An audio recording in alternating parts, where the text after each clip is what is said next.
All right, it's a little bit past 6 o'clock on Tuesday, September the 26th, time for our scheduled City Council meeting, and we'll call it to order at this time. And at this time, I'd ask that we all rise.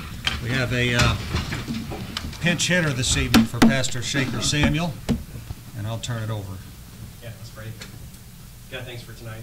Thank you for our community. Thank you for all those that give their time to help us work together. So I want to pray for unity tonight. I ask that in the meeting that you would just help us to honor one another, help us to have favor with one another, and show preference to one another in honor. We thank you for the opportunity that we have to serve in the different ways that we do. And so I ask that tonight this meeting would be given to your glory and for your will to be done. We pray this in Jesus' name. Amen. Pledge of allegiance. I pledge allegiance to the flag of the United States of America and to the republic for which it stands, one nation, under God, indivisible, with liberty and justice for all.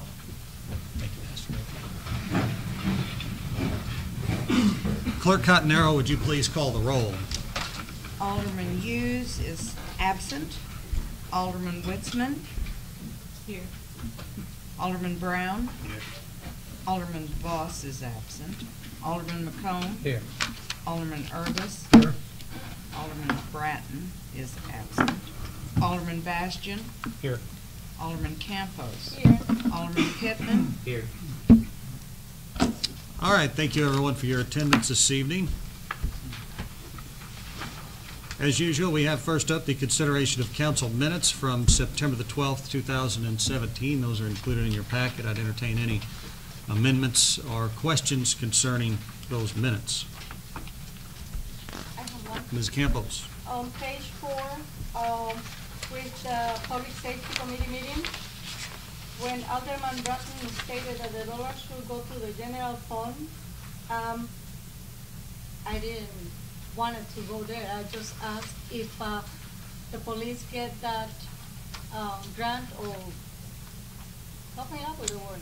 Well, it was a fee on, I believe, an additional fee on Resolution, no? somebody's bond. Yeah, then if we do that, going to the police instead of the general fund, it will help the city. That's all. All right. Any other questions or amendments to the minutes? Hearing none, seeing none, I'd entertain a motion to approve the minutes as amended. I have a motion and a second. All in favor signify by saying aye. Aye. Opposed? Motion carries. All right, that takes us to our regular committee and consideration of accounts payable, rather, which is included in your packet. List number 700, I believe, is the only list that we have, and I'd entertain any questions concerning the accounts payable at this time.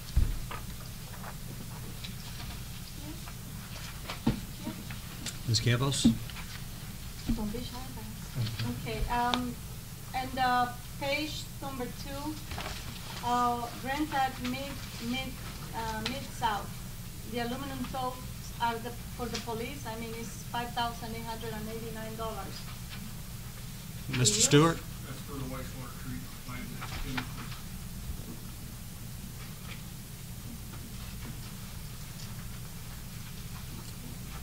Any other questions on the bills?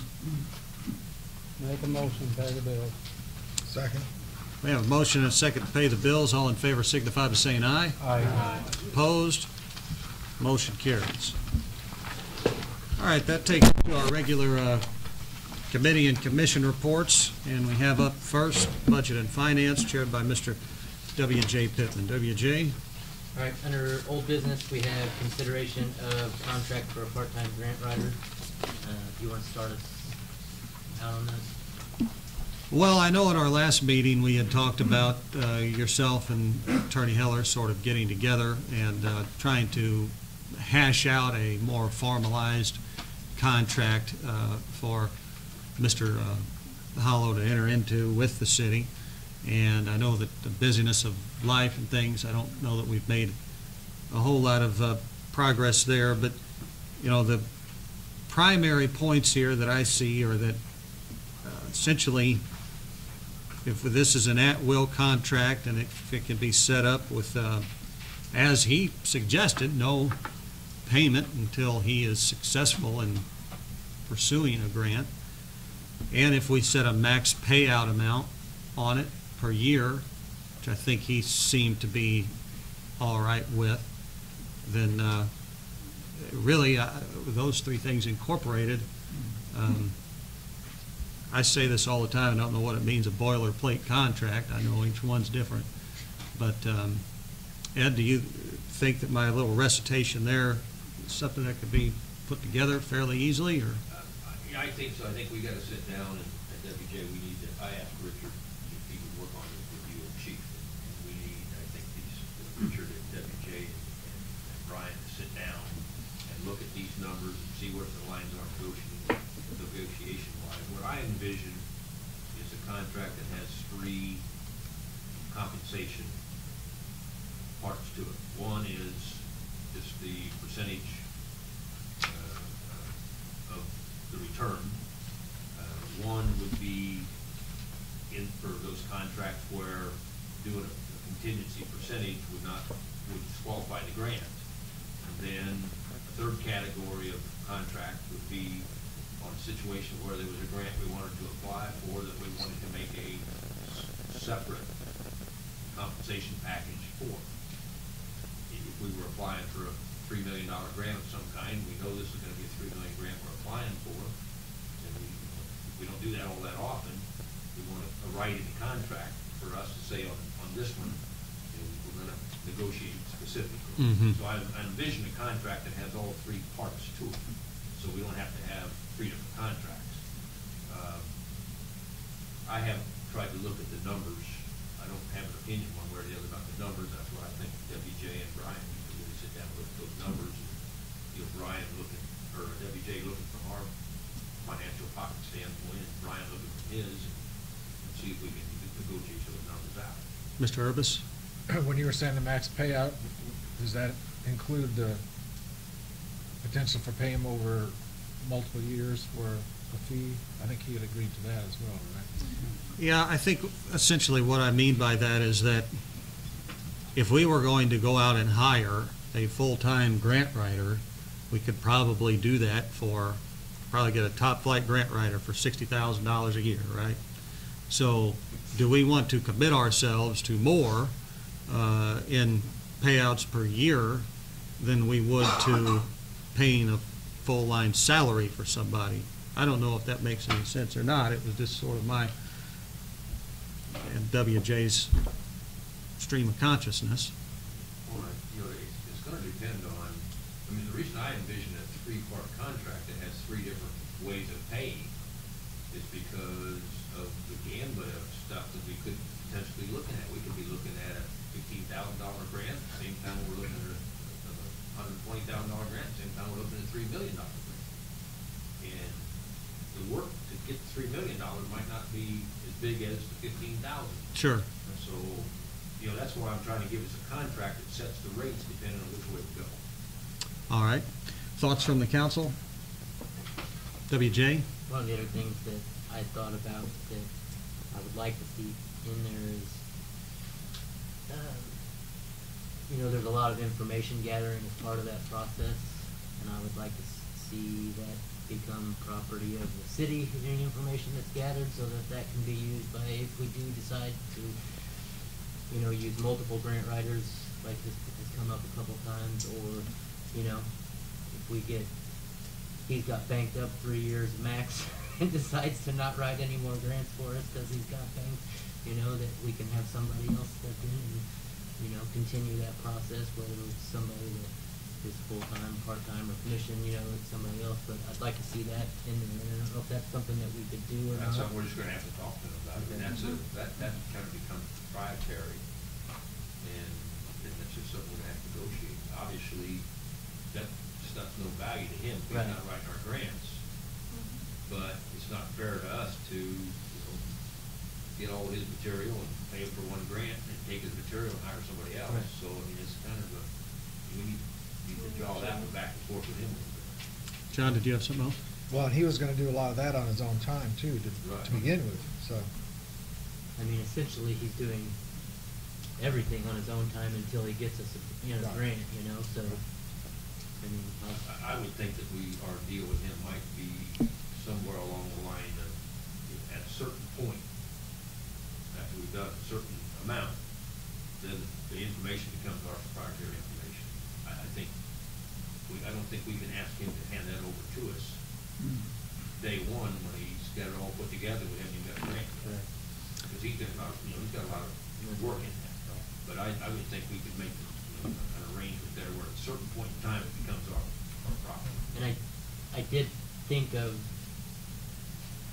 it would be easy for it to become, if by some chance he gets a bunch of big grants right off the bat, and there is a max on there, and he knows he's not gonna be, other than it's gonna keep continuing to pay out, but if he gets to that point and it becomes a stale process, I thought there may be some way to write it in there where it's a guaranteed percentage of each grant along with a max, that way he's still going to be getting paid for the work as he's doing it too, it's not like he's already got paid the most he's gonna make this year, everything else he's doing is not gonna get paid out till 3 or 4 years down the road if something Sure. like that were to come to pass, so, I mean, I think stuff we can just discuss with him and see what he's open to. Well, and a lot of that will be just based upon the fact that if this is something we renew on an annual basis, we're going to know after a year whether or not this has been a successful arrangement and go from there. So I won't belabor it too much longer, but let's just continue working on that. And Ed, Richard, if you can get some structure to that sort of outline and email it to me and WJ, I'd appreciate it.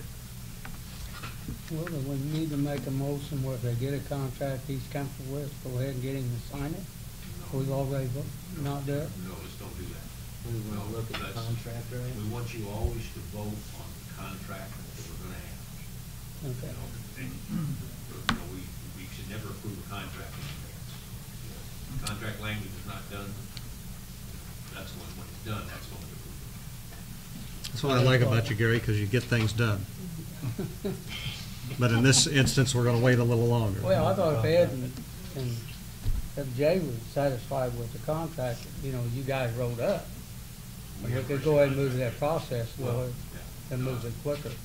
I think we're better served for us to get our contract together than, just like with the blip thing.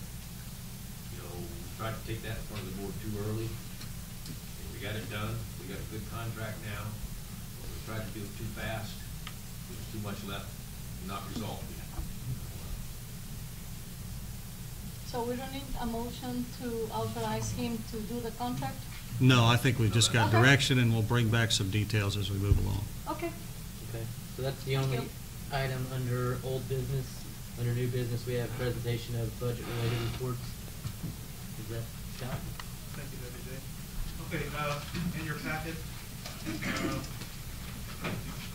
start from the first page, there's a snapshot of what the cash situation was at the end of July 31st.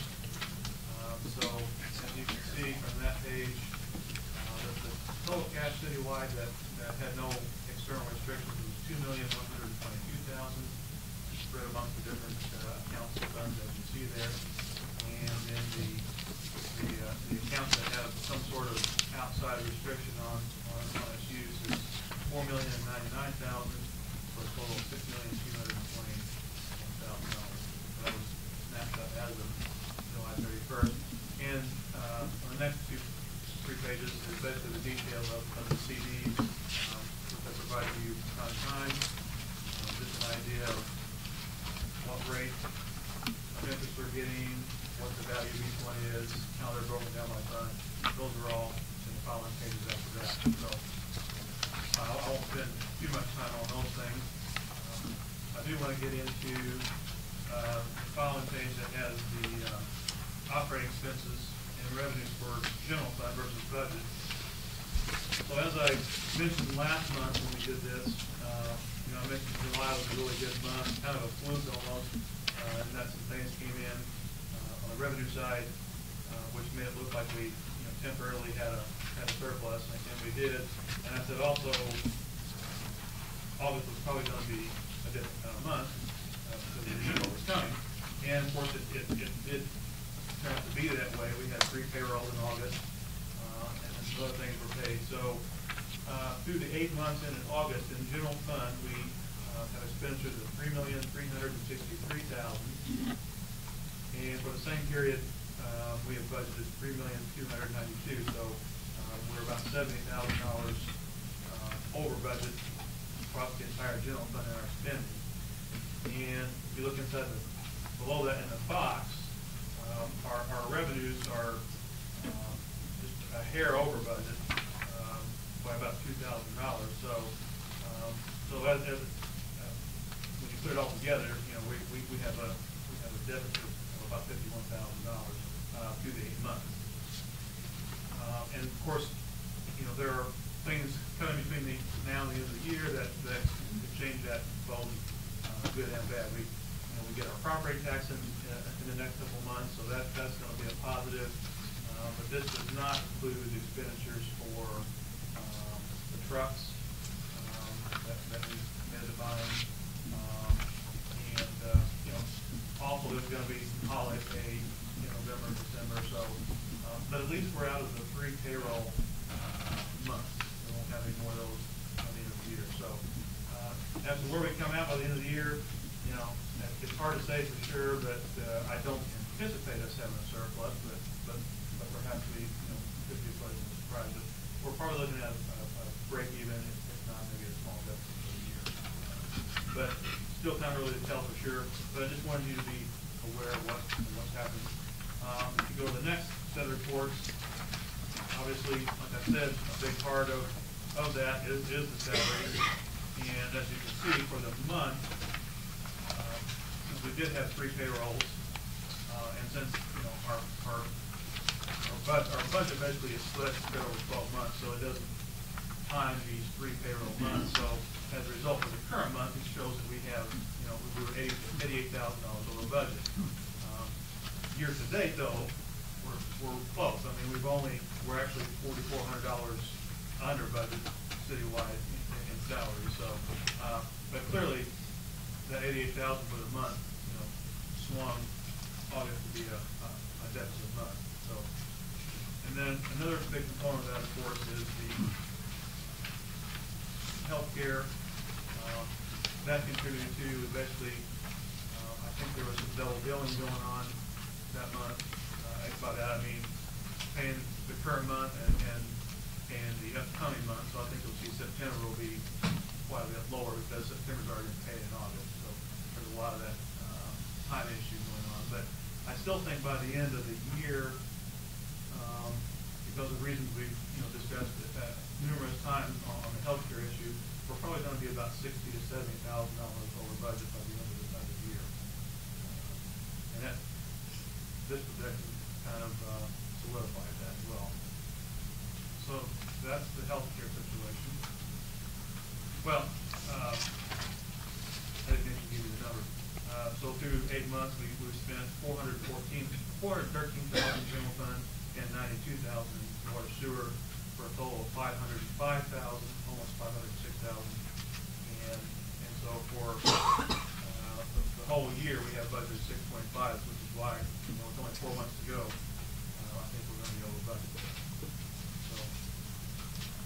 Okay, so the sales tax report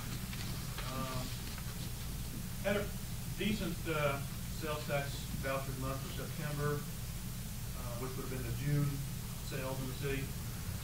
But we actually were a little bit ahead of last year's number at this time, but we were a little bit less than last month. So, but if you look across all the Septembers, we're not in bad shape there.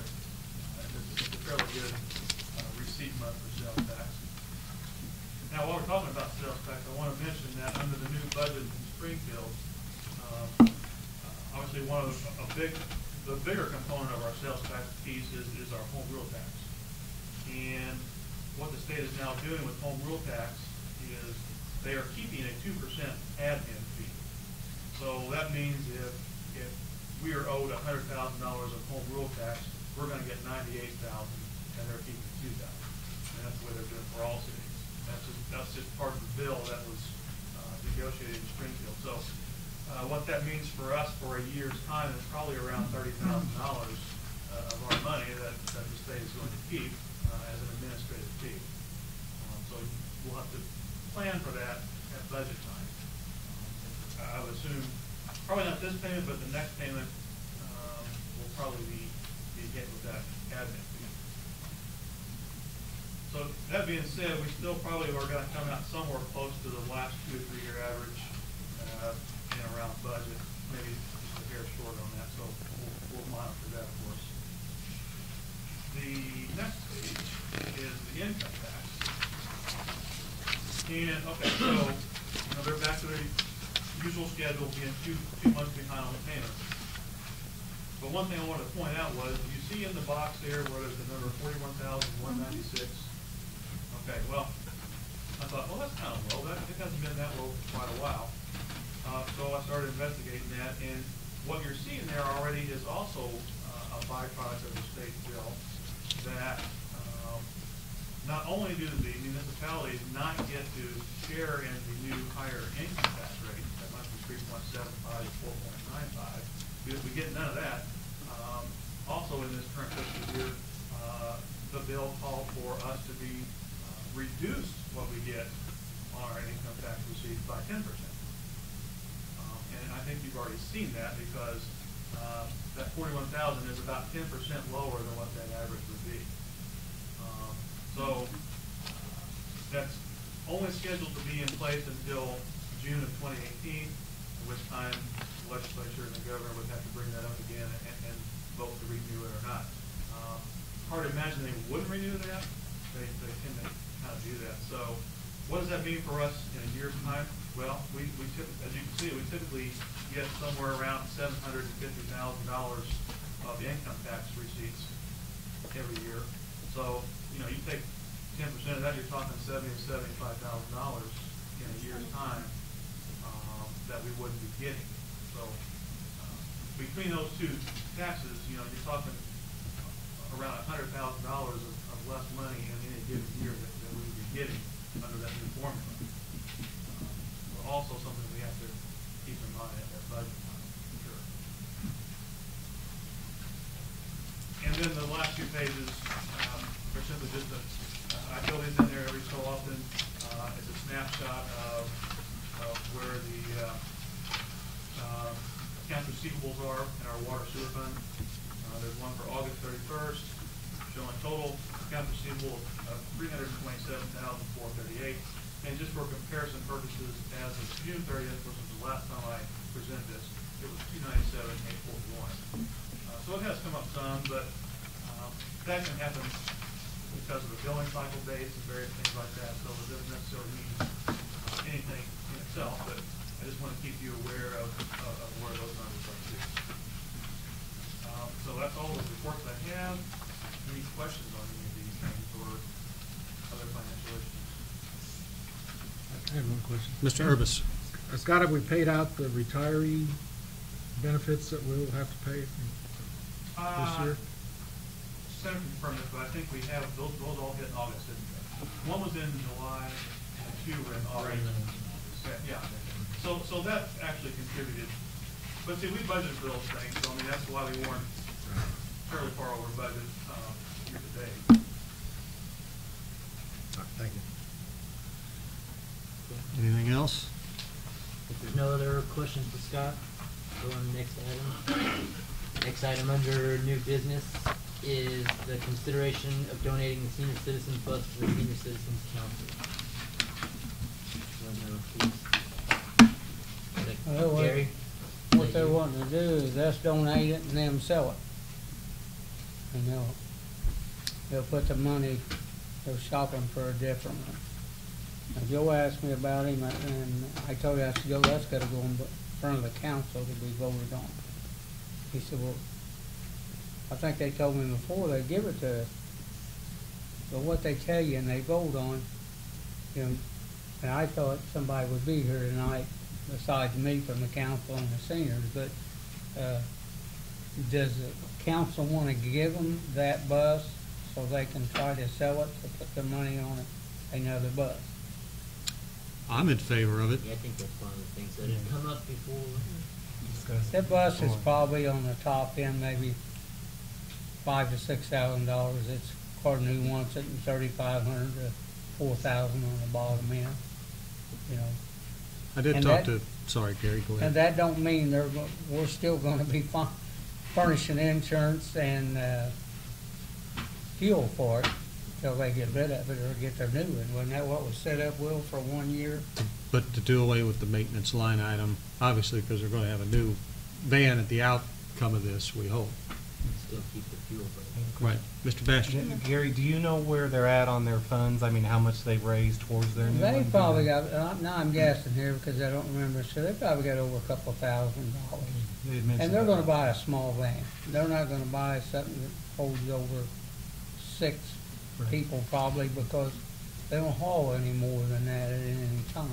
I could give you a little update on that. I know that Joe Balsano told me today that the Brewer Foundation had given them $1,000, and that Representative Bryant had spoke with Ameren, and there's a some sort of grant that Ameren gives. I don't know much about it, but that they're being petitioned to give the senior hall money. And they have applied with Smizer Trust Yeah, right. for so much money. But how much they got in the bank right now, I figure it's probably, because they had raised $1,000 some odd, and then if the Brewer Fund give them $1,000, so they're over $2,000. If they get $4,000 to $6,000 out of this, it makes them a good down payment on probably a $23,000, $24,000 van. And they're willing to make payments. Do we need to declare this thing surplus property? Is that what we're supposed to do with this thing like the others? It's a little bit different. In surplus property, we declare it and we put it on the market for sale. There's no prohibition that prevents us from giving that vehicle to a Making a civic donation. organization, making a donation. All right, I would well, make a motion to donate the senior citizen bus to the Second. senior citizen hall, Penn Council. One second. all right. Need a roll call there, or?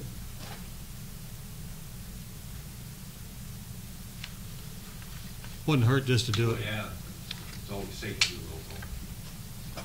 Joyce? Yes, I have to find my roll call sheet here. Mm. Can't. All right. There it is. Alderman Curry Witzman. Yes.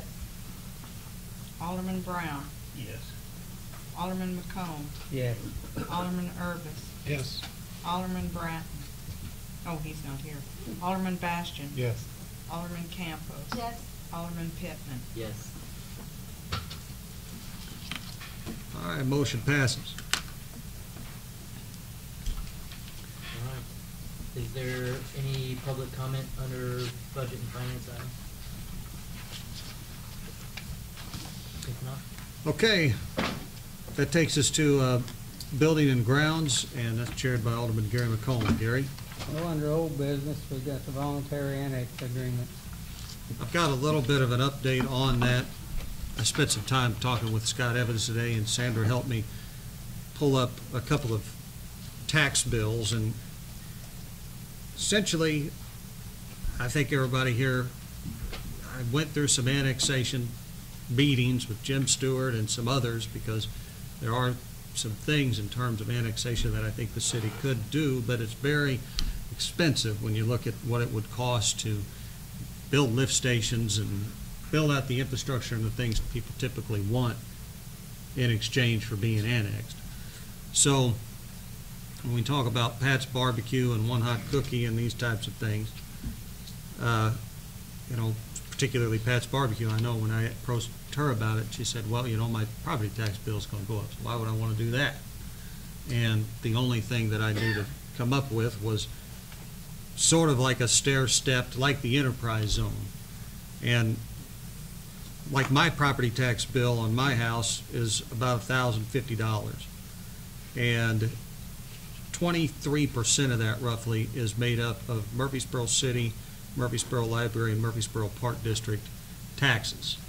So my proposal that I'm going to try to formalize and bring back would be just like the enterprise zone, in the sense that if somebody would voluntarily annex in, the city portion of their property tax increase would be abated for 5 years. They wouldn't see that increase for 5 years.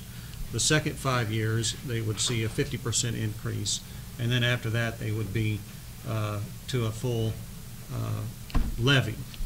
And so that's sort of what I've looked into. I know that one thing that Scott Evans has said he's going to look into, and Chief Swafford maybe can chime in on this, is I need to be able to tell folks sort of with authority how exactly the ISO rating that the fire department worked very hard to, to get a better ISO rating. I think now it's a 4, is that correct, Chief? Yes.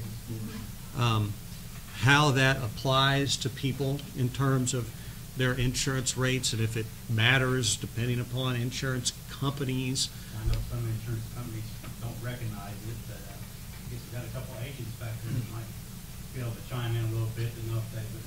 Mr. Bishop? If they're out of city limits, they bid with MPS. Right. Murphysboro, Pomona, Somerset, and they're a 6. So the companies, some companies just band them together. Some companies don't even look at the ISO ratings. But you could say it would make about that much difference under insurance. Mm-hmm. That. Okay.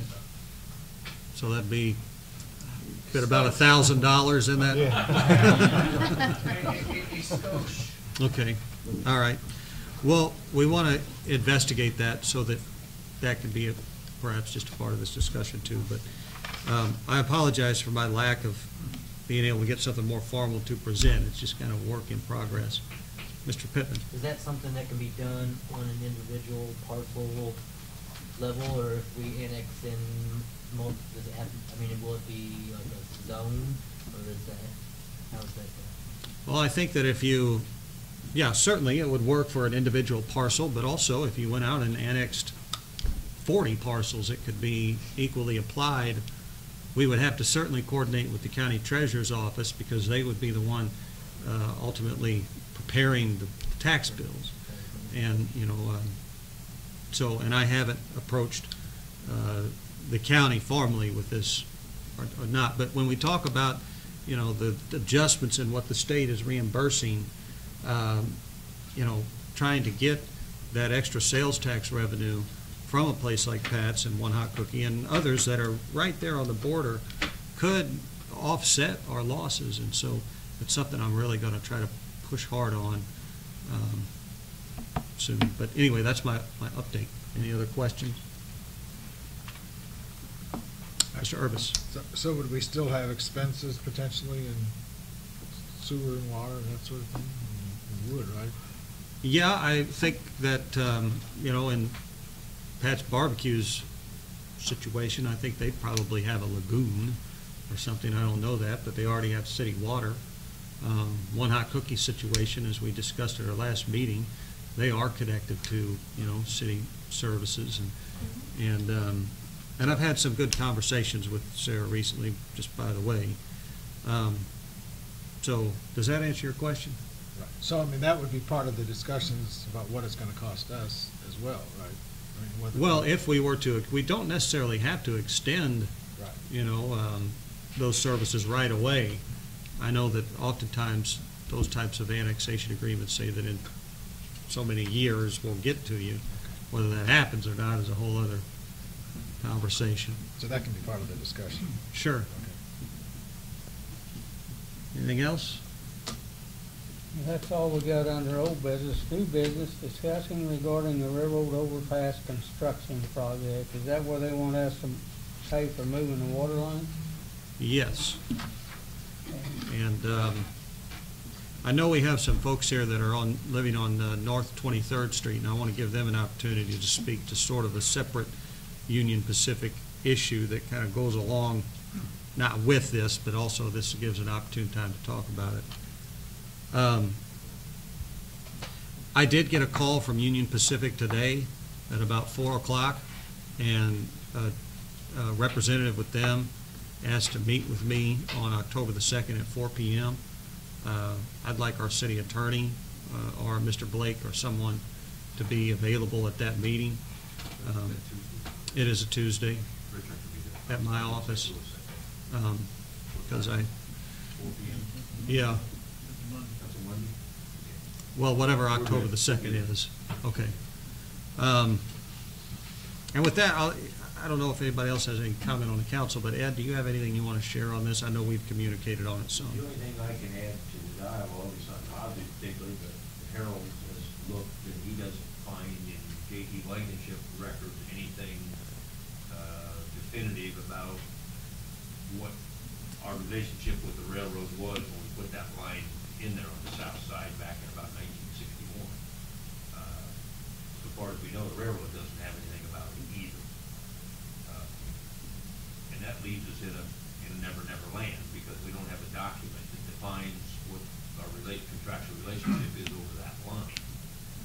Fortunately, most of the time we see the agreements with the railroad, all the more recent agreements with the railroad we have make it very clear that that's our baby. We're kind of trying to look for an angle. We can't come up with a document, so we're looking for an angle. Harold, do you have anything you want to share on it? No, we did research some files back when Westwood Hills was built, and there's no record of permit on that one. There are on the other two on the north side, so. So when we talked about a different issue a while back, Ed, you talked about prescriptive rights and about, you know, an alley is an alley because it's been used as an alley for all these years.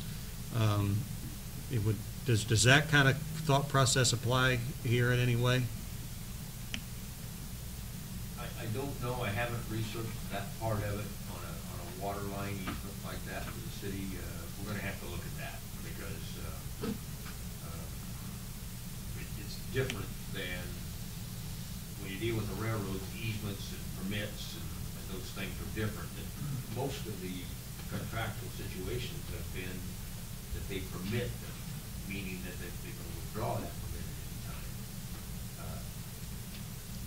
I have never seen the municipality claim prescriptive right on a water line easement, but that doesn't mean it can't be done. I've just got to research that angle. I was kind of hoping maybe Harold would pull a magic document out. It would either make us happy or make us sad, but we done it. But it looks like we're going to be in La La Land on this one. Well, it just, Pull one out, but probably carbon dated. yeah. It just seems to me that when they built and designed this overpass that they would have done a locate and, you know, design the thing so that a pier doesn't go through the middle of our water line. Or at least when we go through the entire, Commerce Commission procedures to get all the approvals for that, that it would have been part of the whole plan and package would have been dealt with at the time. Well, I just want to get a sense of the council. I mean, I assume we're not ready to just say we're ready to pay for this water line being. No, All right. absolutely not. So we'll continue to pursue that position until we. As the question, I know Tim was talking earlier, and they were looking, and I don't know if anybody's figured out the answer to this, Harold, as to whether or not our solution to that dilemma might be just to abandon that line. And there's some options. We either abandon the line in place and cut the cabin on both sides, but what that does is result in two dead-end lines on both sides of it. The other option is to tie in to the line from the north side outside of the railroad property, but that might be just as often as putting in line on a railroad track, because you run across the highway for it. So cutting and capping that service wouldn't adversely affect the amount of water pressure and things of this nature delivered to Westwood Hills? I mean, there's three lines coming into town, and that, the newest line that was put in, the 8-inch, I think, up to that point, up Walnut Street, with the other line is more than, I think, enough to, we can take a look at that, but I think it's probably more than enough to supply the city. Well, that's totally changes my perspective on the approach to a certain extent. I mean, so, okay.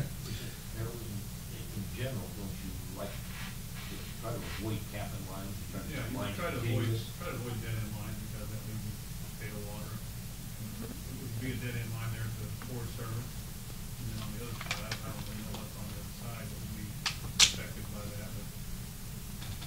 On the west side, that'd be my house and the house, the other three houses over there, and then on up.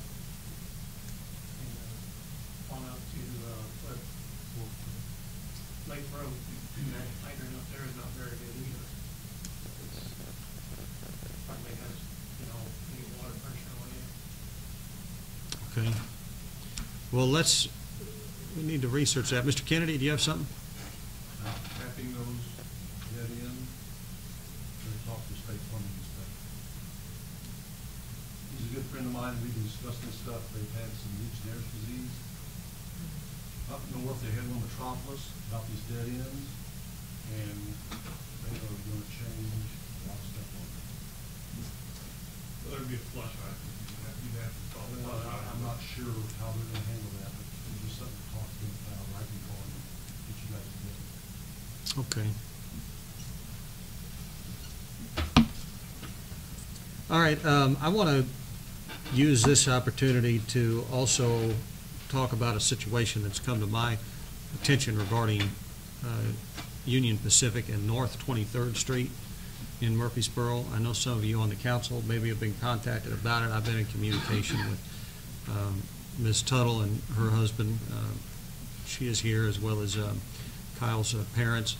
But the situation is that North 23rd Street, for many, many years, has been maintained by the city, and Union Pacific now says that that street is inside of their right-of-way, so essentially that it's theirs, and that the Tuttles, another neighbor there, are going to need to pay Union Pacific, I think it's $84, I can't remember if it's a year or a month, in order to access their homes, and that they were going to put up some talk about putting up a no trespassing sign, and it's really one of the most, and again, I don't know how the law will all dictate it, but it's one of the most idiotic things I've ever seen in my entire life. And the idea we've been maintaining it all these years, and now all of a sudden the railroad wants to charge $84 a month for people to get to their homes is ridiculous. So I've alerted our attorney to it. I talked to Darren Mills and Bill Center. Bill said, I know that we've oil and chipped it at least since 2004. And so with that, I would open it up to the council for questions, and then I want to make sure that the Tuttles get in here. How many residents do we have back there? More than just 3 or 4, isn't it? Myself, Ronnie Bastion, and the Kind Oil Company. I knew Ronnie talked to me at softball game the other night about The other it. side has an easement granted to the old FS plant that used to be there. But our side doesn't have anything. All right. The other side, you mean back north of Hines? Right. Where the cul-de-sac is there? Yeah. And we do have an easement up there. That's where LaVelle's used to live, back up across the railroad tracks back to the right. Yeah, You guys- that's where LaVelle's live. You guys are south of Hines, Years. well, they're On the same road. on the same road, right? Right, okay. And just for the minutes, could you guys state your names? Tammy Hill. Thank you. Mr. Hiller, do you have thoughts on this item? Which I have that one. We're just gonna have to dig into it, and see if we can put, I understand it. For 2003 and back, we would have to look at every year's Yeah. fuel tax report to see what years we did on that. 2004, we started doing it in Quadra. It was very easy to track. If we could get Harold's crew to spend the time going through those old reports and figure out just exactly how many years back we have been doing that, then if we can show we've been doing that more than 20 years, then and we've been maintaining that road,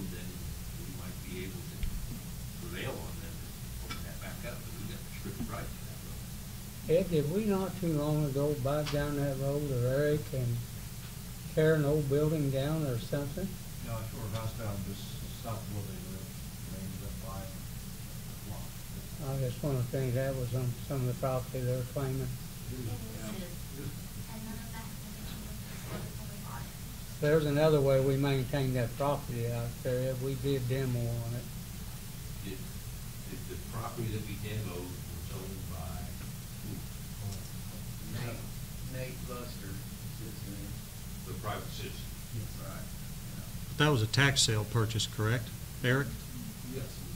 Okay. So that's gonna, Well, and that right of way is about 170 feet down to just south of the Hineses, and then it connects down to 100 feet.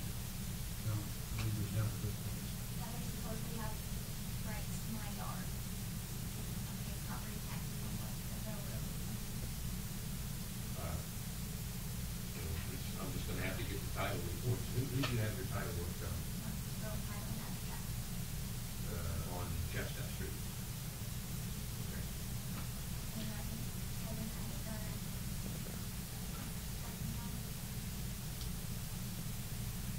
Yeah, I believe it was.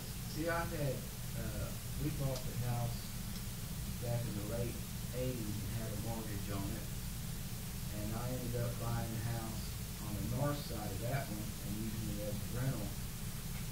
So I called up Bank of Ava, talked to Earl Cranwell, who was the president, trying to retire now, but to ask him about that, because, if the properties were landlocked, I couldn't figure out how we could get a mortgage on it. And he said the same thing. He said there's something wrong somewhere. He said we couldn't get you one mortgage, much less two. And then Ronnie Bastion ended up buying that rental house on the north side of me, and he got a mortgage on it too, at Campbell Hill. So it wasn't, that's 3 times just within, 15 years, and that house, them houses have been bought and sold, don't tell them how many times since they've been there. So you don't have any of your own title reports, do you, from back when you bought, got those mortgages? Do you still got any of those title reports? No, I couldn't find any of that stuff, and I talked to Earl, and he said he didn't think the bank would have it anymore. It's been paid off for a little while. I'll see what I can get from Scott Maloney and from Title Professionals and see if we can see what their title would show. Well, I would appreciate that, because I think that, I don't know whatever, I can't speak for everybody, but, our citizens are being, Run over by the road. exactly. Yeah. And, it's hard enough, to try to make your house payments, and if you want to try to sell your house or whatever else you want to do, and then they come along and tell you got to pay them $84 a month for the privilege of driving on a city street. Mr. I just Bastion? have a question. How were you notified? I mean, certified letter, was it in detail or just? I have all the Yeah, emails. I'm just curious. The day we were signing papers for mortgage to buy another piece of land in Murphysboro is when we found out all of this information. Okay. We're trying to sell our house to better ourselves, but we're stuck. Stuck. Mike, I think Ronnie Bastian said he got a letter. I was He just got a curious, letter so- from him.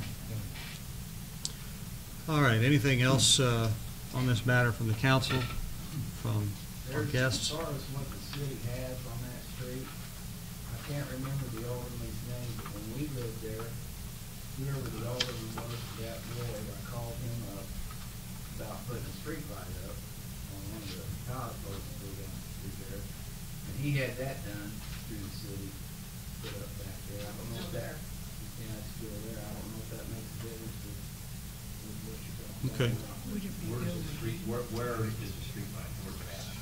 Certainly. Between, where was it at? Is there north-south orientation from Logan Street out It's to the south of Logan. by Hines, on down by? On down past Hines to the south. And is it on the west side of the street? On the far side of the paved? Kind of in front of the houses. Okay. But according to their measurements on the right of way, it would be on the right property. Yeah. We're just gonna have to see see what we can find in the records, and see what kind of animal we can come up with. All right. Is there any, public comment on this from building and ground? If not, we'll move on. Thank you. Thank you all. Thank you, Gary. That takes us to community relations, chaired by Mr. John Irvis. John? All right, we have no old business, and we have one item of new business that I don't know anything about, so. Okay.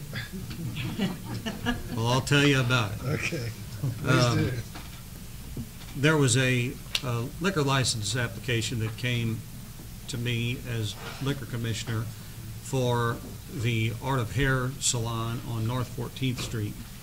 And many of these liquor licenses are also in conjunction with video gaming. And because the state statute says you have to get a local liquor license in order to get the machines. And, you know, we have had discussions at the council level about what we think is a appropriate place and setting for that. And I thought to myself, before I just carte blanche sign off on this one, this is maybe something that I ought to bring to the council for a little bit more consideration. Mr. Davis? And I believe Mr. Davis, the owner, is here as well, so I would welcome him if he would like to address the council to do so on the matter, and then we can have some discussion on it. Yeah. I'm not much of a public speaker, so I hope you guys just let me tell my story, my hopes and Sure. plans. But a few years ago, when I was still up on 11th Street, video gaming became legal and started kind of getting prominent. And I was thinking, while my ladies are sitting here processing color on their hair, that'd be a really cool thing for them to do for entertainment. And also, a lot of salons across the nation might offer to serve a glass of wine to their customers or a beer to the guys while they're waiting for their appointment or for their color process. And all that sounded good, but I was just too hard to get into at the time. You know, it sounded too far off. As years have gone on, I've listened to more of the criteria and more of the rules and all that kind of stuff. And it seems to be getting easier and easier to accommodate the rules. You know, and I mean, not easier to get it done, just in order to satisfy the requirements. And the requirements in my new building, I had a lot more space, a lot more parking, and I just thought I got this extra room that was a facial room. The dollars weren't working out good for it. You're not making a lot of money on the room, so I figured to make that more of a lounge for video gaming and offer a beer and wine license. Both men and women in barbershops, it's very popular, very common in the cities to have a beer while you wait for your appointment and talk to the guys and have that relaxed atmosphere. And the women like to have a glass of wine or whatever whenever they're waiting for their hair to color or whatever it is. And I just thought that total enhancement to the salon experience for both men and women would be a great way to have it like that. And also the gaming is really just for entertainment for them while they're waiting or whatever. Granted, extra revenue is welcome in any way, shape, or form that we can raise it, because business is tough in small businesses right now. It's really hard to keep the doors open, and I'd be welcome to that. But at the same time, it's also an entertainment factor and an enhancement of the salon. I'm not trying to reopen the Chatterbox, about the last thing I'd ever try to do. I spent a lot of money to try to fix it so it doesn't look like the Chatterbox anymore. So, and I want to keep it nice. One most important thing was it would be a private club. It's not open for the public to walk in off the street. We will have no extended hours for that. Private club only being the fact that you're a customer, you're welcome to come in and have a drink if you're over 21 or a game if you're over 21. If you're with a customer as a guest, we would also allow you in. But it's not just for people off the street to walk in and game. I don't want to deal with riffraff and all the extra time and people that just come in for no reason. If we have people come in and insist on gaming there or drinking there, they could become a customer, buy a $20 bottle of shampoo or get their hair cut, then they're a customer. And most riffraff don't want to spend extra money before they, game or drink. So I think it's a very easy way to control that. I checked on Dram Shop or Liquor Liability, whichever they're called. I'm not sure the initials of Dram, but it was surprisingly, for the low amount that I expect to sell of alcohol, it's surprisingly low. It's affordable, you know. I think that I got a quote on a limit of $36,000 per year in liquor sales would keep your dram shop at about $535 a year. And that's really affordable, you know. May God be wrong, but I can't really see myself even going to $36,000 worth of alcohol a year, you know. It's just a customer service. I don't plan on putting prices high on the booze. I don't plan on forcing anybody to gamble. They have a right to say no. I'm not even gonna offer it. We have, like I said, a room that's just in the center of the building where I can keep a close eye on it, close to my desk, and also my receptionist. I realize there are requirements as far as having, people legal to sell liquor or serve a beer. I would satisfy those rules, you know, so everything, all the hurdles I've tried to jump over to try and make it upscale and real nice place. Hope you guys can see it that way. Thank you, Mr. Davis. Mr. McComb? What time you open? 8, 9 o'clock? About 9 o'clock. And what time you close? I say most of the time 8. So you're not open even more, maybe at the most 12 hours. No. And I wouldn't be extending my hours for gaming. When the salon closes, it all closes. You know, when we stop doing hair, everybody leaves, it all leaves. We're not gonna keep one person on duty to sell a few more drinks and have a few more machines play. Closes those. The only reason we might be open a little extended hour would be if we had a special event. So sometimes a company comes out with a new hair color line, and by invitation, we invite our customers to come and see the new hair color line, where they'd be able to purchase a cocktail and walk around and have kind of a little cocktail party kind of thing going on there. That would be advantageous to us. We have a stage we put in when we first put in the place. Not the one with the pole on it. I actually put a new stage in and lighting and stuff like that. So if we wanted to have entertainment for our customers, or we wanted to have it for, like I said, an event like this where we have a hair show or a style show or something, they have that stage for that also. You want a motion to grant? Well, you know, my only question here, and I just want to put this out here, of course, we have 9 salons in Murphysboro. And so, you know, again, I appreciate Mr. Davis coming before the council, but I just want people to realize that if we, you know, grant this particular use, that it would be probably a difficult hurdle to, you know, deny 8 more video gaming stations potentially in town. And that's sort of the question about, you know, video gaming, and that's why they gave local control to the municipalities. So I just bring that up and let the aldermen decide if that makes any difference in their consideration. How many do we have now? Mr. Urbis, sorry. How many licenses do we have now? Oh, gosh, I don't know. All of the, Leslie could tell us. We have the one out at Jackson Square. Sandra, you wouldn't have any idea. I think there's 7. 7? I'm counting 7 in my head. Okay. So I have 7 currently, as approximately 7, I think. If you need a motion. I want to add one other thing too. Being a private club and not open to the public, my goal is not to compete with anybody. You know, it's just an extra service for my customers. You Sure. know? I know I go to the Elks and I go to the Legion, VFW, and places like that, and I realize that it's important to their financial makeup also to keep gambling to their benefit, but also their private clubs too. Mm-hmm. They can't have the public in their gambling in their places legally either, so they need by their right, for their rules, their own personal rules. So, you know, I really don't see that we're really affecting anybody else with that kind of competition, because I wouldn't want to do that to them. Understood. I did hear what you say, Mr. Mayor. I am in total favor of All right. giving him a liquor license. Mr. Heller. Council, we've got, there's a couple issues that we have to deal with here. First of all, we don't have a private club license in our ordinance. And we don't have, I mean, in our ordinance structure, for Mike to do this, he'd have to have either a Class A license or a Class D license. And those, by state law, you cannot prohibit anybody from coming. You cannot, the public. I think there's an answer for Mike. And this is being done now, and it is in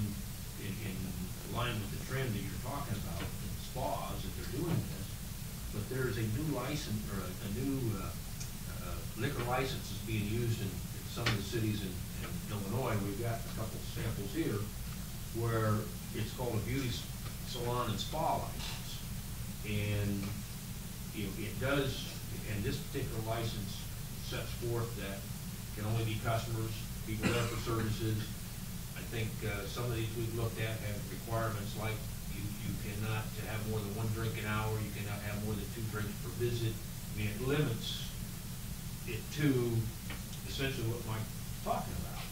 And we're seeing this, I think I've got 3 copies, three samples here in my packet that we found for me today. I think you gotta get away from the Class A or the Class D, because the Class A or Class D, you cannot limit who comes and goes or how long they stay. If somebody wants to come in here at 10 o'clock in the morning and drink beer and gamble all day, you can't stop them. But if you do this I'm other okay kind with of... that as long as they would be a customer sometime in their life. You know, I mean, I don't want them, I just don't want someone to know. Sure, but, I mean, and the point is that in order to give Mike the ability to limit and control who's there and who's able to partake of these services, we need an ordinance that has a class of license that has those kind of restrictions, because none of the ordinances that we have now have those kind of restrictions. Easy to write, we could have it done quickly. But my question is, would that satisfy the gaming commission's requirements? We're looking at that question. We've got a call in, and we're gonna get a call back yet, but let's see if I can find it here. A license establishment, it takes a license establishment. In order to get a gaming license, you have to have a license establishment, meaning any licensed real establishment where alcohol or liquor is drawn, poured, mixed, or otherwise served for consumption on the premises, whether the establishment operates on a not-profit, for-profit basis. That's the definition. Well, it Now, seems like that would fit. It seems like it would fit, but we don't know what regulation there might be behind that, if it's more restrictive, but that's what we got to call and try to do.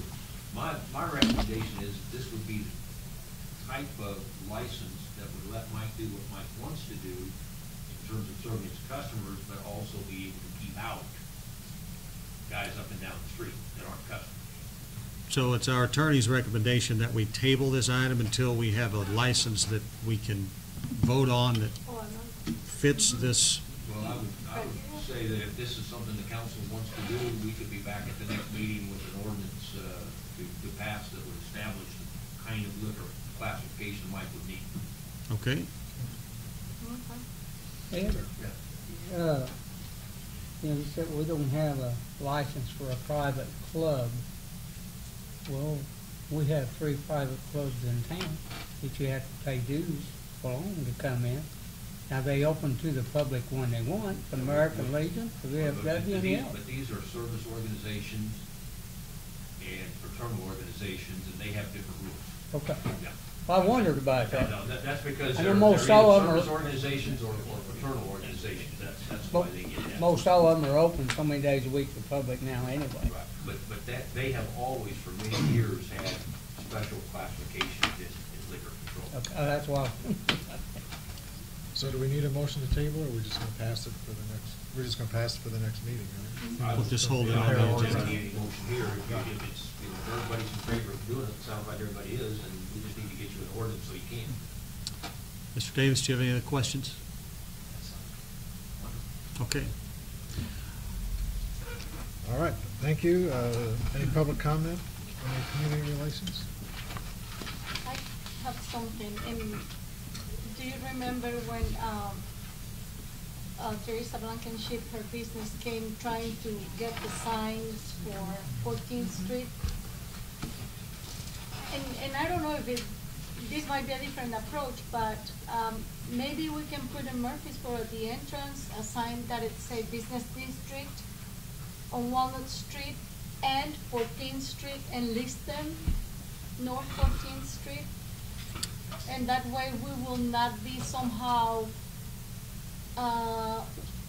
affecting or counting with the state route, but So you're, assigned. you're saying that the city could petition the state essentially to, instead of the private businesses petitioning the state or something? Yeah, it's just to put a sign that what is the business district on Walnut Street, Mhm. and then also for North 14th Street, because we have Pat's and One Hot Cookie and Art of Hair. I think what you're saying is the sign that says Business District, put underneath it Walnut and And North 14th Street. North is what 14th you're Street, saying. add that part. Onto our street sign? Exactly. Well, that's a thought. I don't know if I think the state would still have to approve it, wouldn't they? I don't know, Stay out. it's a city sign, so I'm not sure about that, but I've been trying to figure out how to help them to promote their Sure. business too. Probably gonna advertise And on every that street will that be has our. a business on it.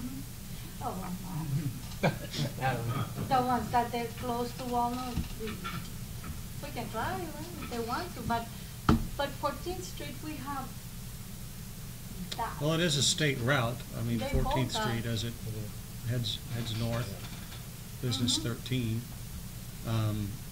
And, you know, there are, I think that on the actual maps is that not Business 13 heading north? Business So, I mean, district, yeah. it would probably be fairly logical to say to the state, you know, this is Business Route 13, how about another sign that says Business District or something? I mean, they already call it that in their own maps. Yeah. So, I mean, Gloria, I'd say if you want to reach out to Keith Miley or whomever at IDOT and try to see if we can get somewhere with that, Okay, entertain it. I will. Okay. Good idea. Any other public comment? We will do that. Out of community relations. All right, that takes us to public improvement, and Mr. Mike Bastion, the chair of. Mike? Okay, under old business, we have on the agenda the rezoning of South 17th Street west of Logan Museum. I'm not sure if we need to add to that. Eric, do you have anything? Sandra said it was on there because we weren't sure if there was anything new or. Decided on what you want to do. Yeah. Well, and I think that as we come up to this next item under new business, it will, after a conversation I had with Mike Jones, might address this item in a sense. I would still be in favor of rezoning that property. I still don't know what we would rezone it to because it's got an EPA tag. You're not going to rezone it residential. The parks just say park. I don't know what exactly that and you know sort of zoning designation is. I don't think we're going to do agriculture because, well, I don't think the folks in that neighborhood want to fleet a buffalo down there any more than they want a tow yard. And so, anyway. Can we charge the railroad $84 a month until they get it to residential standards? Good call. The reason I say the next thing, that the Logan Museum is interested in that Cripps property, that is that strip that runs along 17th Street. They're interested in, and I believe that's on the tax sale, they're interested in purchasing that and putting up a like lattice work or something or some kind of barrier which would, you know, block that view, which is the main issue. The Logan Museum, you know, you have people come in from out of state, they come in and check out the Logan Museum, they walk out the door, and we've got a vehicle graveyard out there. Right. So, Well, with that being said, we can go ahead and go into new business and go into consideration of purchasing properties from the Jackson County trustee for demolition and cleanup purposes. And I do believe Eric had that put on the agenda. We've done it before. Just that time of year again. And the houses that are, some are empty, we're mowing them. But we have no option if we don't own them. We just keep putting liens on them and they're doing good. Eric, do you? Also keeping people from buying them that don't have the money to rehab them. Yeah, we've talked about in the past, and I don't know, I think I dropped the ball on it, a mow-to-own program like they're doing in St. Louis where, these folks mow these lawns, make a commitment to mow them for a year, and then, we give them to them because they've shown some sweat equity interest in the property. At some point, I don't know how much property we own, we have this conversation about, hey, we need to sell all this property, and then we come around 6 months later and we say, hey, we need to buy a bunch more property. So, but, yeah, But we still mow them, no matter what. yeah. So, but if Whether we own them or not. We can sell them, do something with them, otherwise we can't. How many properties are you talking about? I think there's like 2 or 3 now, on this sale. It's just, there's one big one, I'd like to do the whole, Can you identify what are they? 226 North 8th is one of them. The other one I did a red address, right behind Hicks's. What about that? What about that South 18th Street property? The little house? Yeah. That's probably, he's gonna tear it down. Somebody said that. Ted Cripps. We finally got from the owner, a gentleman owned it that had some health issues, let's say, and the mother finally got him on a good day to sign it. He just didn't ever take off. So he'll be on soon. If we were to buy them all at $636, It's something, I don't know what the minimum. $638.50. $638. I haven't seen it. Something like that. So, yeah, they'll pull them out of the auction. so we're talking about $2,500. Something like that. And I still have the money in my demolition. to do that. Council? I'm for it. I'm Let's okay go with for them it. as well. Yep. Yeah, I guess I make a motion to go ahead and get them, at least we can control them, get the Okay. town cleaned up a little bit. We have a motion, do we have a second? I We have a second. second motion, all in favor? Aye. Opposed? Motion carried. The next item on the agenda is the consideration of establishing a downtown TIF district, and it's my understanding that the mayor had this put on the agenda for this evening. I did, and I was not going to speak to it at length, but just I like to make the council aware of things. I'm aware of some things that I'm sort of thinking about and working with the people there.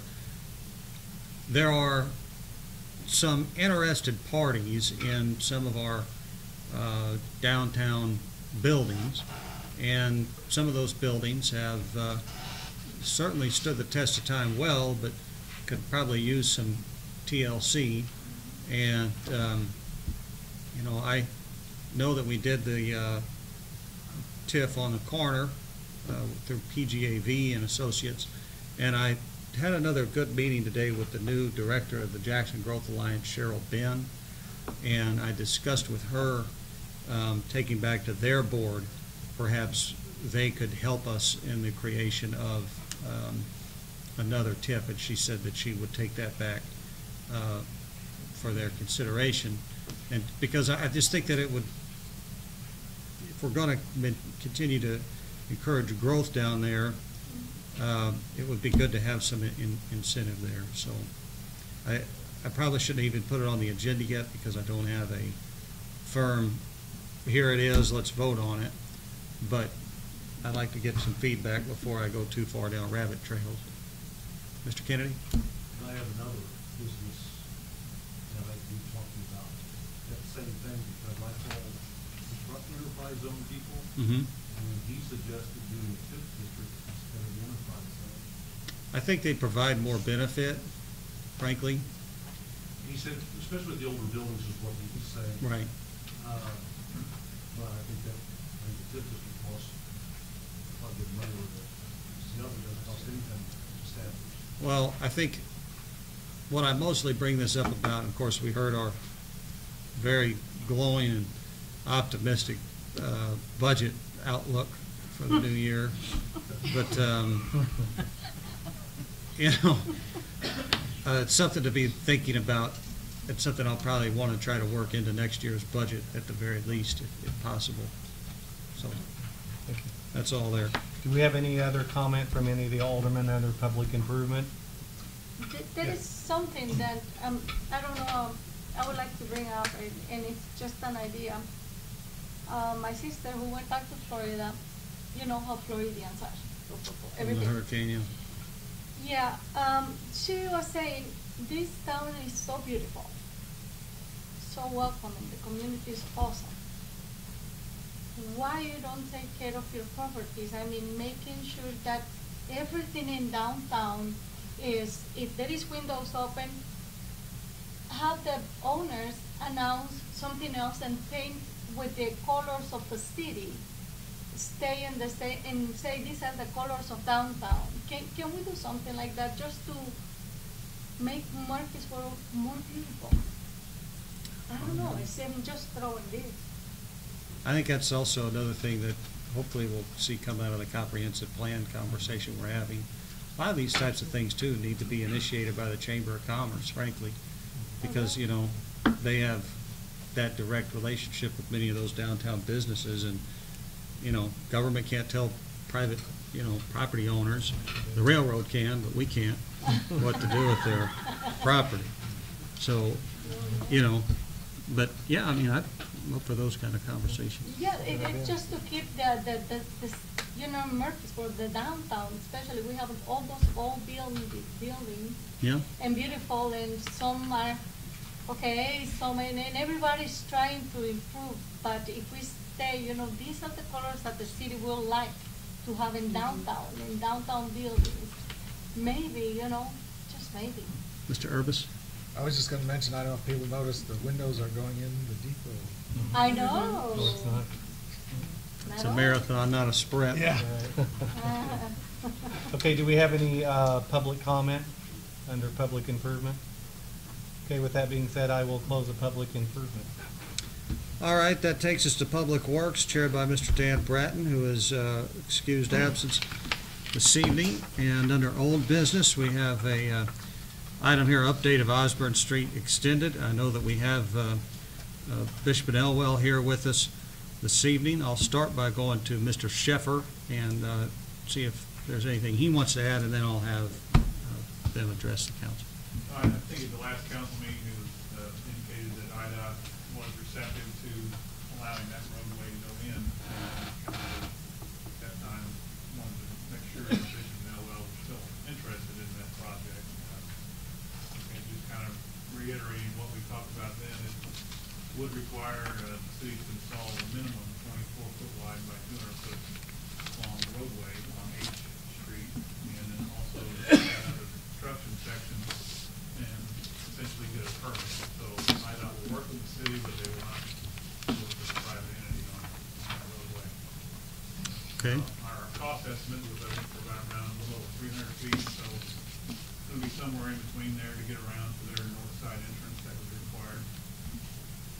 And I think everybody may have noticed it, but there was a letter provided by Matt Bishop and Stephen Elwell, I believe in your packet or right beforehand. I'll turn it over to whichever one of them or both in chorus want to address the council. You must be the junior partner, huh? Myself, so I can't remember what it says, but Yeah. yes, we are gonna put up the building. We just kind of waiting, and then right into the IDOT situation, and just had to wait for all that to resolve. But thanks a lot to Harold, and Will, that's resolved now, so. Can you Yes, talk we just are a, going forward with the building, yes. can you talk again just a little bit about what you're planning on investing there and doing, Yeah. et cetera? We have architect plans that we shared with our Eric several times, and he's approved, and we had asked for one little variance as far as the distance from the lot line, and that's all been approved and done. And so we have a plan for us, a 3,000 square foot structure, roughly 300,000 is what it's gonna cost us. That's what we're putting up. Hopefully, we'll be able, not hopefully, but we intend to add a few more people to our staff once we have room to add a few more people to our staff. Right now, I think we're all on top of each other. We have a staff of 6 of us now, and hopefully we can grow to 10 to 12. So, you know, we do plan to try to add some jobs here.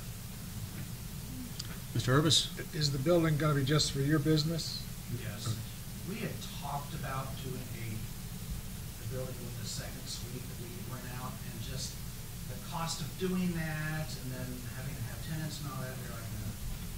So, it would have cost just, made our loan that much bigger, and the lot size is kind of a weird, funky angle thing, so there really wasn't room to do a much larger building anyway, so we just kind of, gave up on that. All right.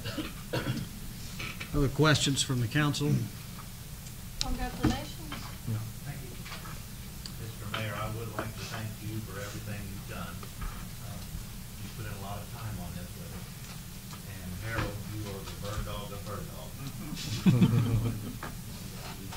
Thank you for the information you dug up for us, and no problem. Just want to let you know that it didn't go unnoticed. All right. If there's nothing further, do we does anybody want to make a motion on this item? Harold, what was going to be the cost on this? I think our cost was, if the contractor did it, was around $35,000. I think obviously the city did that themselves. I mean, there's some city courts that are going to be involved with that, but if it's cheaper. Okay. I thought we'd already voted to do this. Well, I may be wrong. I thought we hadn't. Joyce? I think we did, but I think I'll have to look it up, because I just vaguely remember it was done, and then. Well, I think it was done before IDOT raised all these various Yes. objections and things, and so I guess my thought process was, are we approving the same thing that we approved before? That I don't. Because we have to do the We street have to approve edition. it again? If we need to do it again, I'll make a motion, we'll get it done, and You know, I think we did it too, but it doesn't hurt to do it afresh. We've got more detail now. Now we know that IDOT is going to allow it, so it's not an if now. Yes, It's a so matter of action now. so we don't Okay. need to make a motion on Appropriate to make a it. motion to it. make a motion on, now that it has been approved by Department of Transportation. I would encourage us to make a motion on it, just to formalize it in the record, and nothing else, it'll help. Surely I won't forget it a second time. Sounds good. Gary, I heard you make a motion, I think. Yeah, I made a motion, we go ahead with the project. All right, is there a second? Second. All right, all in favor signify by saying aye. Aye. Opposed? Motion carries. Okay, thanks, guys. All right, that takes us to new business. We have a consideration of a request to declare the pumps from the 7th Street lift station as surplus. I assume this is something we want to do, Jim? Pretty sure I've got them sold, so my understanding that we have Okay, They're pretty new, aren't they, Jim, really? a year old, a little over a year. And my goal varies to get half price of it. That's more than what we would get. If they go that, I'll make they're that. really interested in it. I'll make that motion to make them surplus property. all right, we have a motion on that item. Do we have a second? We do. All in favor signify by saying aye. Aye. Opposed? Motion carries. Up next, we have the consideration of a maintenance agreement for the wastewater treatment plant. Jim Stewart met with me earlier today, and he presented me with a maintenance agreement from Schreiber. I believe this is a budgeted item, and all sorts of services and checks and whatnot on the plant, $15,188. Jim, do you want to speak to this some more? It's just a deal, I mean, I really think we need to do it. They come in, they spend about 4 or 5 days here, they go through their equipment, they change oil and gearboxes and stuff. I think it's really a good deal for a couple of years, at least till we can stay with them and find out what needs to be done. All right. I'll make that motion. A motion from Alderman McComb. Second. Second from Ms. Campos. All in favor signify by saying aye. Opposed? Motion carries.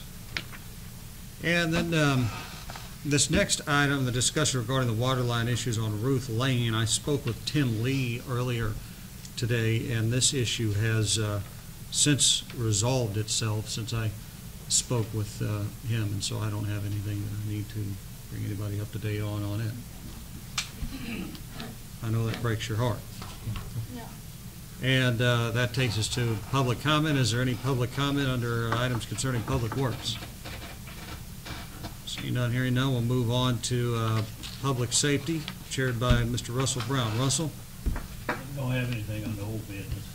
This new business, I discussed with the last meeting, about the guy falling and tripping over a chair downtown. I don't think you need to put chairs out 2 weeks ahead of Apple Festival. I don't, this is gonna be worse than the trash can, so Yeah, I forget about it. I'm still dealing with the trash can. You got 2 years, it's a landmark down there in front of Hillenburg, it's been down there for years. Well, I don't want to see never anybody one get of them had hurt, a but it's sign just on once the a other year, side and I of say the let it be. Let it be. They can yeah. fall on Friday night. It's my own opinion. All right, if we can have one at a time, I do want to have a legitimate discussion on this. Does anybody want to respond to Mr. Brown's concern? I don't Mr. think they're Bastian? ever gonna stop it. Yeah, I don't want anybody to get hurt, but I don't see a problem with it. It's once a year. People are excited about the Apple Festival, and we ought to be glad that we have all those people coming to celebrate our Apple Festival and spending money in our community and bringing in Bring tax chairs dollars. from out of town. Alderman Brown. So Mr. that's all I have to McComb, say. did you have something? Well, again, who's gonna enforce it? How you know whose chair is there to start with? I mean, we've had this. I don't know how you're gonna do the police work on it or the code enforcement to stop it. I mean, I don't think it's an issue we need to mess with. People that own a business, if they don't want them out in front or something, they can pick them up and put them inside, but I don't know how you never. No, it's a city sidewalk. They can't take people's property just because they don't want them out there. Oh, they put them by the Well, side. Mike, maybe we can put you over and you control the sidewalk and get your chair up. I still think that's the chief's job. I should have asked for a job description. Yeah, you should. I think it's part of the Apple Festival, the chairs. And removing the chairs, it will be like removing the lid I didn't out of say the apple, remove 'em. so. Let's leave the Just lid got- over there. Russell wants an ordinance where they can't put them out until a certain time, but I don't know how you, we got an ordinance on yard sale signs too, and Oh, that. we don't Russell, seem to so- do anything about that. I don't know what the chairs are gonna hurt. Are you saying, Russell, that people shouldn't put chairs out except for like, say, a week before, a day before, day of? Week, enough, Mm-hmm. that's enough time. Jance, you're not gonna get out of this. What do you think? You know what, I understand like the safety concern, but I also think it's pretty neat. And I think that when people come in from out of town, like they're just in amazement that people actually have chairs out and like nobody steals them. Yeah. They're out there in the same place, people leave them and people are excited. So, I mean, I'm okay with it.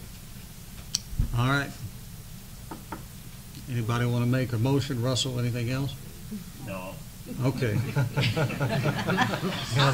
just don't feel like it's a fight worth, it's not worth having. No. It's like being a Steeler, well, yeah, and then it'll be worth having.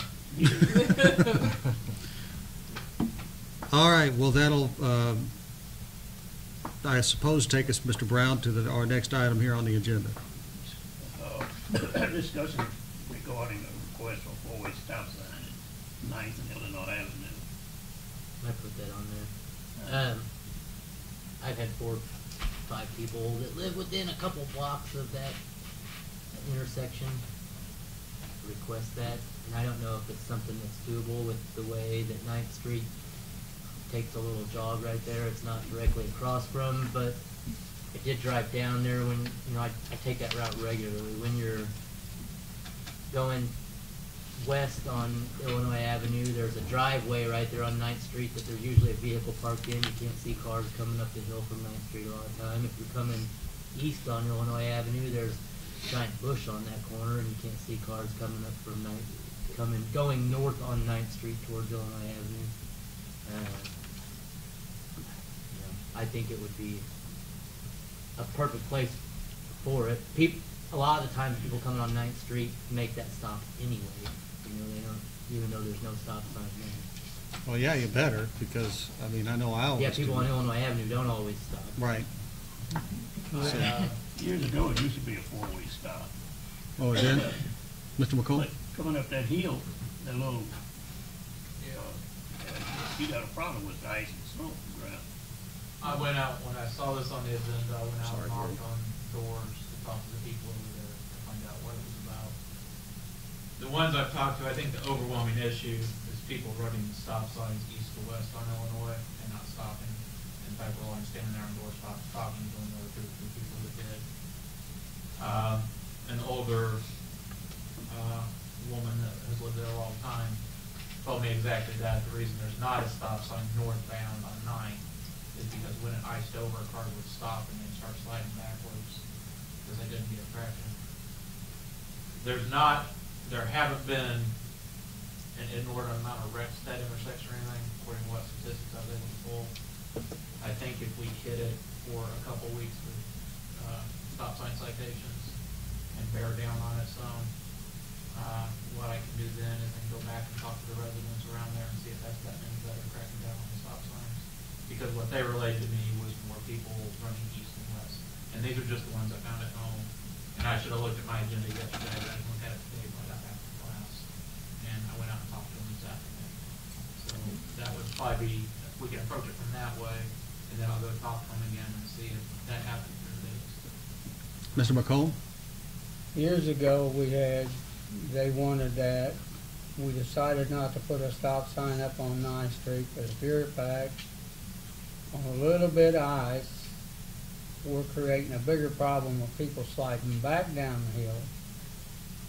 I don't remember which chief it was we had, but they done a survey on wrecks out there, and there hadn't been any wrecks at that spot. So we voted not to put a stop sign there before. I think they have a legitimate complaint about people running the stop sign, is what I saw. And it's a busy 30 minutes I was it's a out there talking busy to people. intersection. Yeah, it is. I think we need to attack that from the enforcement angle. Now, I would like a little more time to talk with some more of the people that live there that weren't home when I went out there and see if it's the four-way stop or if it's the running the stop sign. If it's running the stop sign, then it's something my department needs to take ownership of and correct. Mr. Pittman? I'm okay with that. Okay. Well, we'll pursue that enforcement for a bit and then see if that does some good. That's all for public safety, public comment. All right, that'll close us out of public safety, take us to the Personnel Committee chaired by Barb Hughes. She is not here this evening. I have no items to report on underneath personnel in her absence. We did hire a new person at the water, right? I guess I should mention that, yes. We did hire Tanisha Jones as the new person in the water department to take the place of Ms. Laughlin. And we had probably, I think, 44 or 45 applications. And narrowed those down to, I think we interviewed 7 or 8. And yeah, and Ms. Jones started Monday and is doing a great job so far. So, thank you for reminding me of that. All right, that takes us, any public comment under personnel? All right, that takes us to the mayor's report, and I want to point out that Jim Stewart was nominated. A letter came from the Illinois Association of Water Pollution Control Operators. We are pleased to announce that you have been nominated for an award, the Outstanding Operator of the Year, to be presented by the Illinois Association of Water Pollution Control Operators during their annual conference, April the 16th through the 18th, 2018. And it goes on to talk about only 5 people statewide have been nominated for the Outstanding Operator of the Year.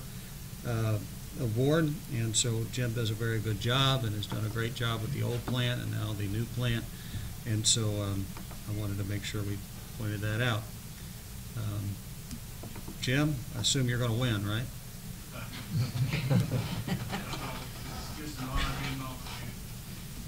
Understood. Any questions or comment on that item regarding Mr. Stewart?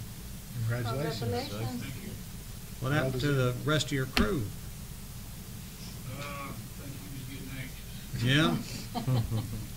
Can't I imagine why. Finished his sucker. Right. Yeah, so's everybody else up here. Why does he get to leave? All right, I have one more thing I wanted to just mention here. I didn't have it on, but Harold Shefford, do we have any update on the oil and chip when that may be getting ready to begin? I have not heard anything, but I certainly will check. Imagine it's going to be a couple of weeks. I assumed it would, be fairly soon. So okay, if you could get an update on that, I'd appreciate that. Where's it happening? It is in the northwest quadrant of town. So, yeah. Yeah, exactly. I believe that street was on the agenda to be done. It is, I think actually, it yeah. is. It is. I saw it In on there. October, yes. Yeah. You got $48? Huh? $48. Yeah. On my tab, Harold. So, okay, that's all I have under the mayor's report. I believe Sandra's given me a look. No? Oh, yeah, you were. I've seen that look 1,000 times. You know what it means too, don't you? I know. It means I'm forgetting something, but I guess I'm not. Yes, you are. That takes me to council member requests. Yes. I just want to mention and congratulate Sandra briefly. She was to be nominated to be outstanding citizens among us. So congratulations. It is an honor for all of us actually to have you helping us to make Murphysboro more beautiful, and really thank you. It's like more thank you than congratulations. Well deserved. Okay. All right, well, I'll go down here to my right, Ms. Jantz Witzman. I actually sat in on the Murphysboro Park District Board meeting last week, and they had made mention of the 8th annual Murphysboro Community Night Out, and that some of the city council members have participated in previous years, and so I was wondering if any of us were going to go out there. Yes, I'll be that's there. one. Yep. They said they'd like to see us there again, so. We usually go and take Okay, pictures and so- serve hot Yeah. dogs and stuff. Well, I'm new to this, so. Yeah. I'll be there to see. Look forward to seeing you there. All right, Mr. Brown? Nothing. Have you heard anything from Joe? Capias? Yeah. Last week, I went up to Valmeyer, Illinois, and I thought I was going to get a 1-hour tour of his underground storage facilities. I wound up there from 2 in the afternoon until about 11 o'clock at night. He showed me 5 million square feet of underground storage space. He showed me a football field size room full of branding iron steaks that Walmart was coming and going and loading, and all the pizzas for Little Caesars Pizza were coming and going. It was an impressive operation. Then he showed me his office complex at downtown St. Louis and one in Columbia and a bunch of subdivisions he developed, and then went back to the cave where they were having a wedding reception. And so long and short is that he still says he's building a hotel here. He's working with IDOT to get the entrances and exits approved, and that he appreciates our patience and apologizes that it hasn't gotten started yet. So that's my update from him. Mr. McComb? Yeah, on this community night out, if anybody's gonna work it, and I think Sandra has stuff assigned for individuals, like, we used to put the money in, hide it in the straw for the kids. Mm-hmm. The bank took it over, So they dropped out doing it, so we're doing it this year. I'll be running that part of it. I have in the past. I will get with Darren tomorrow. We need straw anyway. And found a place on Avon Blacktop. It's $4 a bale rather than $7 at Rural King. So I'll pick up the straw for the part that we do, and then we break a bale or two apart to make the floor, and then throw the coins in and let the kids find them. Okay. We put a mat down so when it's over, if there's any left in there, you find them. But I'll probably go out and they can store 20 or 25 bales. I'll just, if Darren don't already have them, I'll go out and load them on the trailer, put what we need over there, and then give the rest to Darren to put in our storage. Thank you for your work on that, Gary. I appreciate it. Not a problem. That's all I got. Okay, Mr. Urbis? Nothing. Mr. Bastian? I have nothing. Ms. Campos? I just have a bale that is open if you need it. I use it in my house, but I didn't use it. We just open it and I put it in a clean barrel if you want it, if no, that's fine. But this time I have nothing, but congratulations to the nominees. Okay, thank you. Mr. Pittman? All right, that takes us to the department head request, Attorney Heller. Ms. Ripley? On community night out, if anybody does want to volunteer, I need servers for the food and such, just let me know after the meeting. And then, Alderman Hughes asked me to, if anybody has money for to feed the team or want to volunteer to serve that day as well, just let me know. Okay. Mr. Sheffer? Chief Swafford? Nothing. Chief Roberts? Nothing. Scott Evans? Nothing. Eric Kennedy? Mr. Stewart? All right. I don't have anything to go into executive session about in terms of an update there. Again, I keep saying it. I think we're close to getting concluded on the FOP contract. I entertain a motion to adjourn. Is there a second? All in favor? Aye. Thank you. Jim's giving autographs. Yeah, Jim Stewart will be giving autographs in the lobby.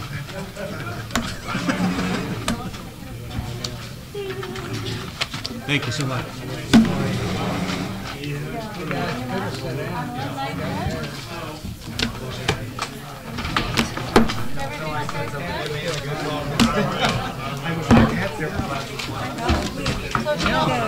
Two things.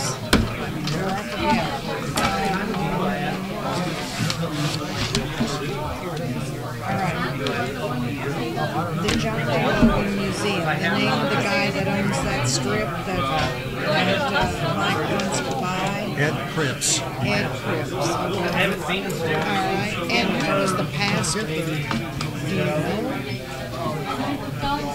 So you're gone the next meeting? I'm sorry, you're gone the next meeting, is that right? Yes. Yeah, you're running the ship. Okay, do I still vote? As the No. pro temp? I don't think so. And ask Ed. Hey, Don. Oh, yeah. Good. I started working at One Hot Cookie. Oh, did you? Yeah. I'll have to stop in and see you. Yeah, I just work Mondays and Tuesdays. I offered, of course I know Karen, and we were at school together. I offered one day. I said, anything you can do to help. She said something to Sarah. Sarah nailed me at Walmart a few weeks ago. So, cool. I have something to do. Hey, who was the pastor that was